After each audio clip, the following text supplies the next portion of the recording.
జిల్లా ముఖ్య నేతలు ఈ సమావేశానికి అటెండ్ అవుతారు. అలాగే మా జాతీయ అధ్యక్షులు ఆర్ కృష్ణయ్య గారు, మా రాష్ట్ర అధ్యక్షులు వై నాగేశ్వరరావు గారు, అలాగే గౌరవ రాజ్యసభ ఎంపీ గారైనటువంటి బేదా మస్తాన్ రావు గారు, అలాగే రవిచంద్ర గారు, ఇంకా మా గౌరవ అధ్యక్షులు జాతీయ బీసీ సంక్షేమ సంఘం రాష్ట్ర గౌరవ అధ్యక్షులైనటువంటి కొనకళ్ళ నారాయణ గారు ఈ సమావేశానికి విచ్చేస్తున్నారు. ఇక్కడ ముఖ్యంగా జరగబోయేటటువంటి సమావేశంలో బీసీ హక్కులు, బీసీలో ఏ విధంగా ముందుకెళ్ళాలి, మనకి రావాల్సిన వాటాలని ఏ విధంగా సాధించుకోవాలి, ఇప్పటి వరకు ప్రభుత్వాలు మనకేమిచ్చాయి, ఇంకా ఏం మనకి అవసరాలు ఉన్నాయి అనే అంశాల మీద చర్చించుకోవడం జరుగుతుంది. ముఖ్యంగా 79 సంవత్సరాల స్వతంత్ర భారతదేశంలో బీసీలు అన్ని రాజకీయ పార్టీలు కూడా బీసీలను ఎన్నికల టైంలో వాడుకొని ఎన్నికలు అయిపోయిన తర్వాత కూరలో కరేపాకులాగా తీసిపడేయడం జరుగుతుంది. ఇది మాత్రం నగ్న సత్యం.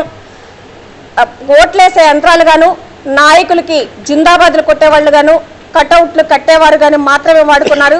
కానీ మొన్న జాతీయ బీసీ సంక్షేమ సంఘం మొత్తాన్ని కూడా, లీడర్స్ అందరినీ కూడా ఎన్నికల ముందు సుమారుగా 300 మందిని పిలిచి ఈ ఒక్కసారికి కూటమి ప్రభుత్వానికి మీరందరూ కూడా సపోర్ట్ చేయండి, ఓట్లేయండి, ఖచ్చితంగా మీకు మంచి చేస్తామని ఈ రాష్ట్ర ముఖ్యమంత్రి వర్యులు మాకు ఒక మాట ఇవ్వడం జరిగింది. ఆ మాట ప్రకారం రాష్ట్ర వ్యాప్తంగా రథయాత్ర చేసి అలాగే అనేక మందిని చైతన్యం చేసి కూటమికి ఓట్లేపించడం జరిగింది. దాని ప్రకారమే మ్యాక్సిమం 100% ఇప్పటి వరకు న్యాయం జరిగిందనే మేము కోరుకుంటున్నాం. ఎందుకంటే 40 మందికి ఎమ్మెల్యేలుగా, కొంతమందికి ఎంపీలుగా, అలాగే 8 మందికి మంత్రివర్గంలో స్థానం కల్పించారు.